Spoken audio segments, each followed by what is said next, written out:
This is the thing that I also don't understand. And I agree with the critique. I feel that people went overboard with this.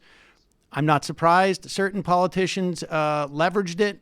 And, to the extent that we didn't necessarily spend a lot of time critiquing it, but basically what we just did is did other stuff that we thought was more important. I mean, implicit in my editorial decisions every day is a function of what we think people should be paying attention to.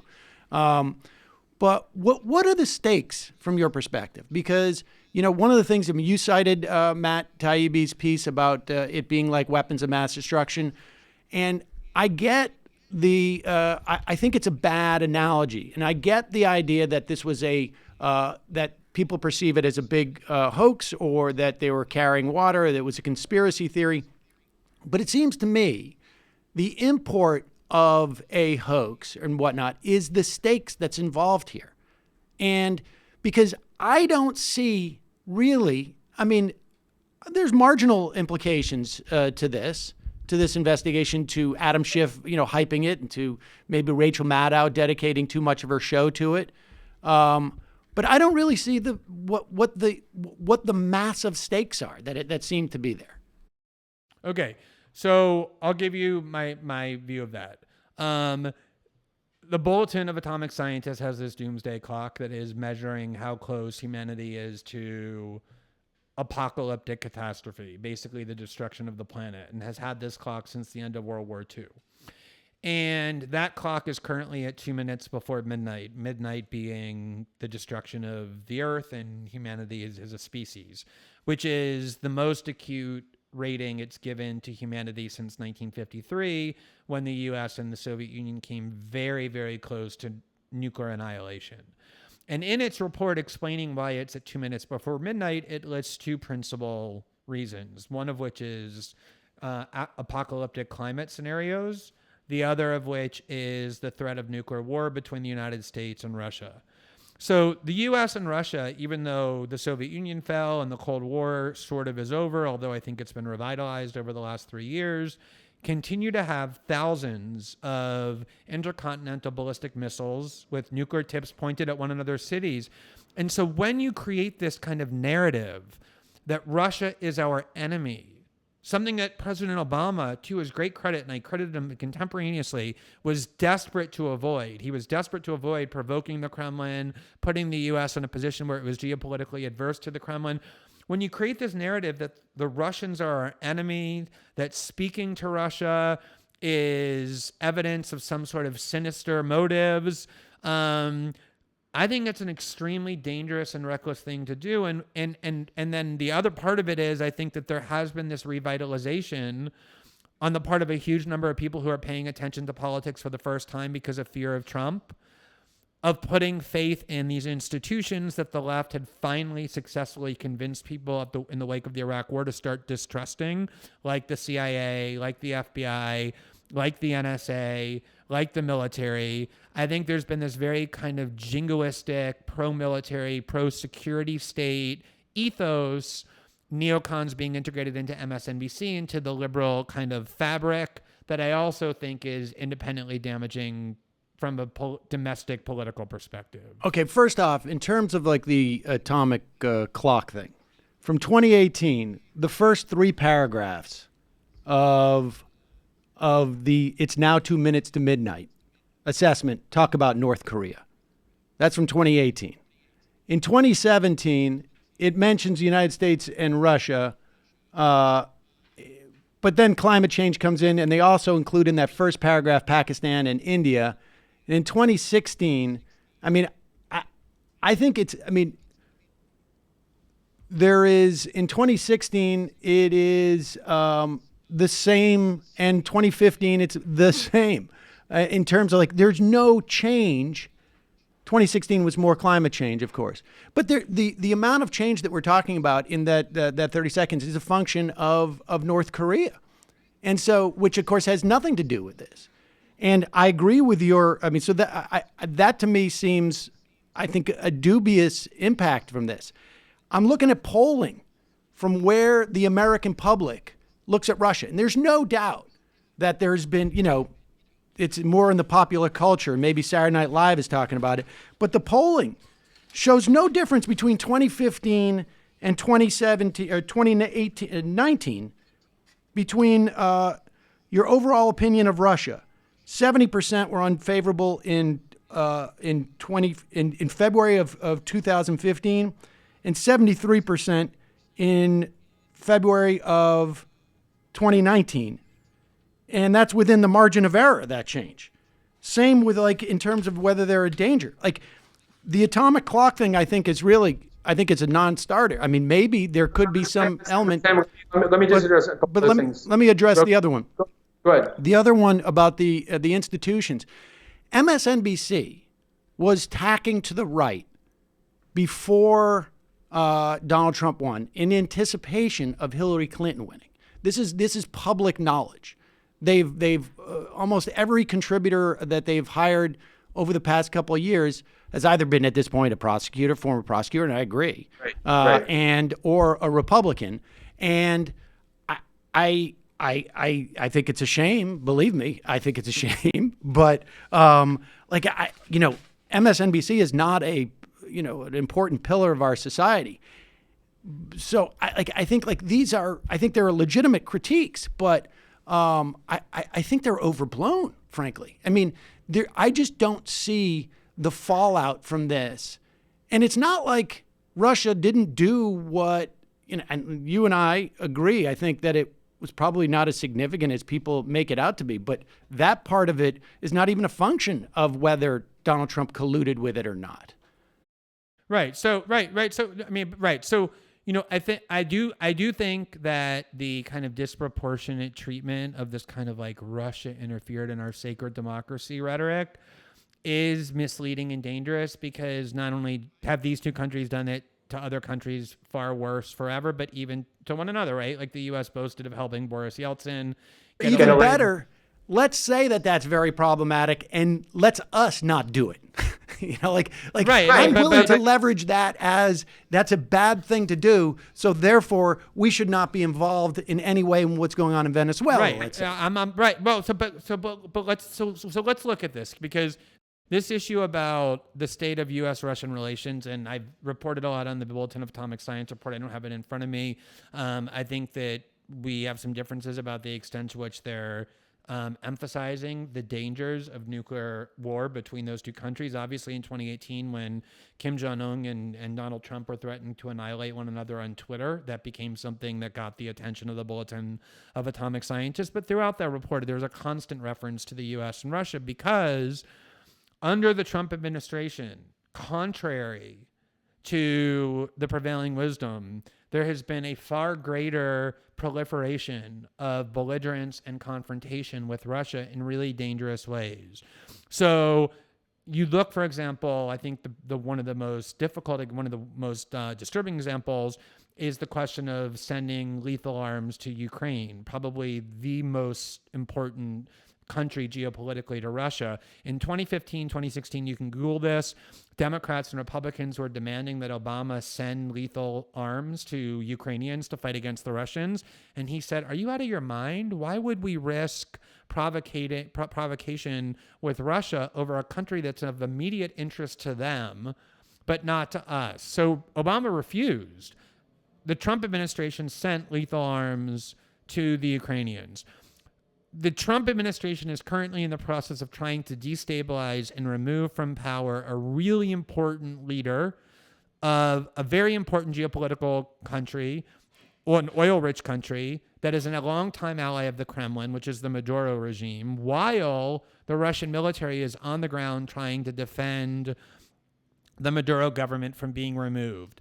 On top of which, you have Donald Trump going to Germany and badgering Angela Merkel successfully to some extent now to stop buying natural gas from Russia and instead buy it from U.S. companies on the not unreasonable ground that the U.S. spends huge amounts of money through NATO to defend Germany. So why should Germany be buying natural gas from Russia instead of buying it from the U.S.?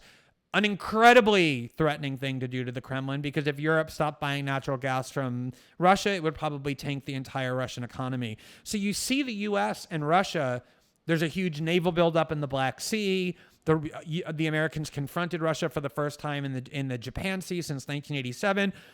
There's a possible military base being constructed in Poland. In all these hotspots around the world, you see Russian-U.S. tensions increasing. At the same time, the climate in Washington is such that you can't even talk to Russians, which is why a lot of these Trump officials lied about their connections with Russia, because every time you talk to a Russian official, it gets depicted as some kind of treasonous conspiracy or collusion. And that's what I think is so dangerous, is you have this increasing belligerence and escalation between the U.S. and the Russians on the one hand, and hotspots around the world, Syria being another that I didn't even mention. Trump bombed, Assad, in a very limited way, but Obama refused to because he was scared of the escalation problems that would bring. And at the same time, an inability to talk to the Russians, which miscommunication, miscalculation in the past is what led to inadvertent nuclear exchanges. So I do think minimizing the danger of that is ill-advised. And then just quickly on how we see... But wait, let me just address those, because every single one of those policies that you've talked about were long-standing Republican policies. I mean, every single one.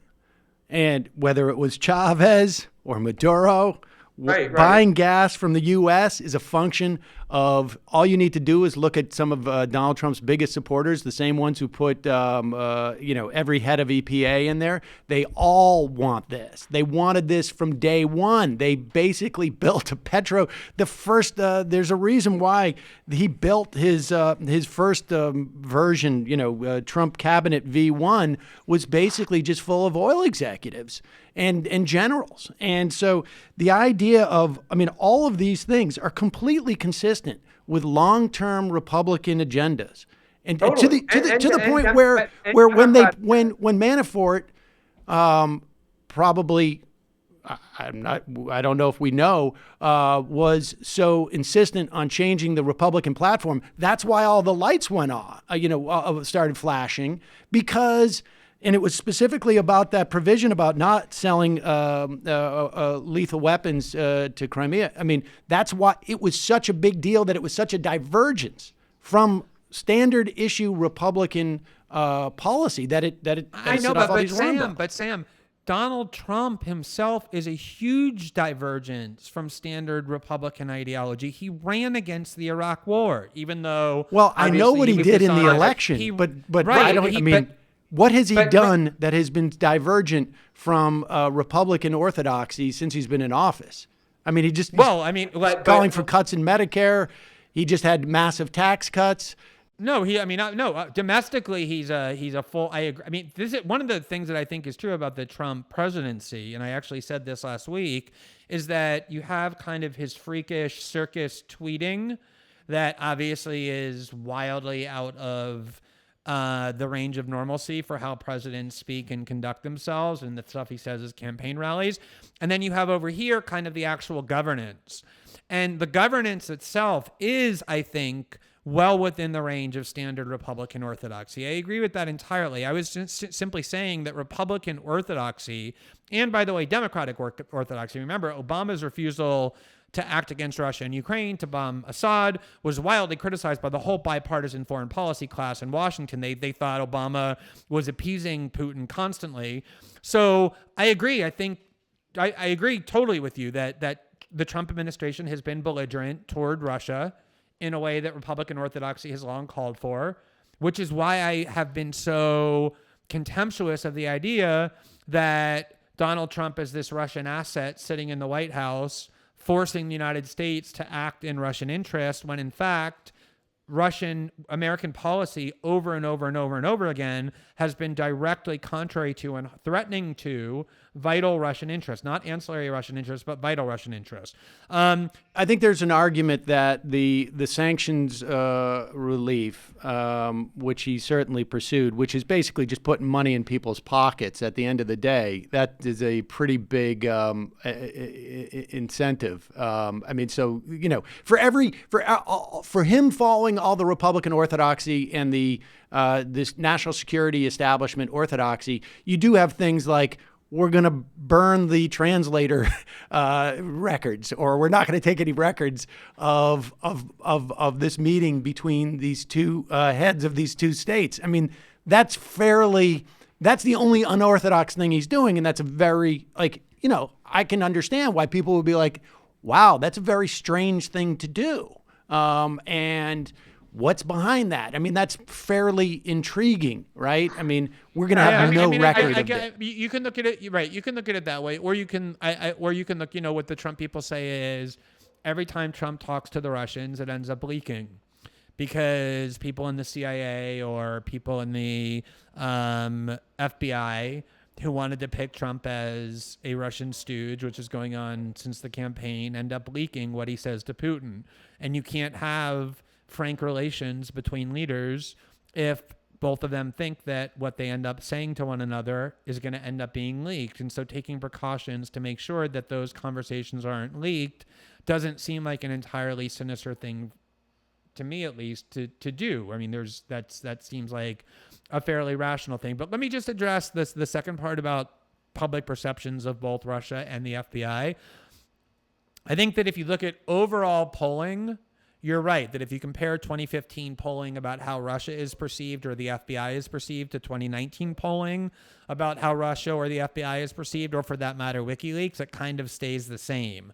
So the number of Americans who view Russia favorably in 2015 is the same as the number of Americans who view them the same in 2019, view them favorably in 2019. But what has changed radically is the partisan breakdown. So in 2014, Republicans adored and revered the CIA and the FBI, and the Democrats are skeptical. That has now almost completely reversed. There's a huge upsurge in trust and faith that Democrats place in those institutions, and a complete collapse in the trust and faith that Republicans have been put in them, because Republicans have been fed the narrative that this is a corrupt deep state trying to overthrow the democratically elected government, whereas Democrats have been fed the opposite narrative that these are the agencies that are going to save us from the criminality of Trump. Same with Russia. 2013, 2014, Marco Rubio, John McCain, all of those guys were saying Putin is this evil regime, Obama is appeasing them. So the Republicans were being told that Russia is this grave threat that Obama was insufficiently standing up to. That is completely reversed. 2012 said it's the number one geopolitical threat. Obama mocked him for it, said the Cold War wants or the 1980s wants its foreign policy back. So all of it's kind of been fundamentally reversed, right? In the way that often happens when the parties change the White House. So you're right that overall the perception is the same, but I don't think there's any question. I think the polling data you're referring to demonstrates, I know it does on the question of the FBI, I'm almost certain it does on the question of Russia, that Democrats see Russia as a greater threat than they did 3 or 4 years ago, which would make sense. That Democrats trust the FBI and CIA more than they did 3 or 4 years ago. And that's what I'm really worried about, is that for a long time in this country, we did have a Democratic Party that were the Cold Warriors, right? Harry Truman is the one who dropped 2 nuclear bombs on Japan. It was John Kennedy and Lyndon Johnson who prosecuted the Vietnam War, the sort of Iraq War of that generation. And I'm really worried that the Democratic Party is embracing, and it's why the neocons are now migrating back to the Democratic Party, this kind of militaristic, imperialistic, jingoistic ethos that I think is really harmful and that I've always been opposed to from the time that I began writing about politics. That's the worry that I have. Not that overall the body politic is embracing these narratives that Russia is a threat and the FBI and CIA are good and trustworthy, but that Democrats in particular are, because not just MSNBC, and I mean, Rachel Maddow is really influential, but it's not just her at all. It's CNN also has a huge number of former prosecutors, former military officials that they also hired to help shape the news. Those are the sources that the New York Times and the Washington Post quote. I just think that there's been too much of a rehabilitation of neocons and the truth of these agencies, and that's what I worry about. I couldn't agree with you more about that. And I think I think that's true, and I think to a certain extent some of that is inevitable. I mean, as a joke that, and fortunately I don't think it's been him as much, although to some extent. But one of the biggest problems we were talking about in the summer of 2016 was if Donald Trump wins, then we all have to pretend like Jonathan Chait knows what he's talking about again. And I listen, I agree. This is all, but to a certain extent, this is all sort of predictable and cyclical in a function of who's in office and who's not out. I mean, that's why, like, it seems to me all of the critiques you're making were just as valid regardless of what the Mueller investigation found. I mean, it wasn't hinged on, in my mind, as to what we find in that report. All of those things are true regardless, as far as I'm concerned.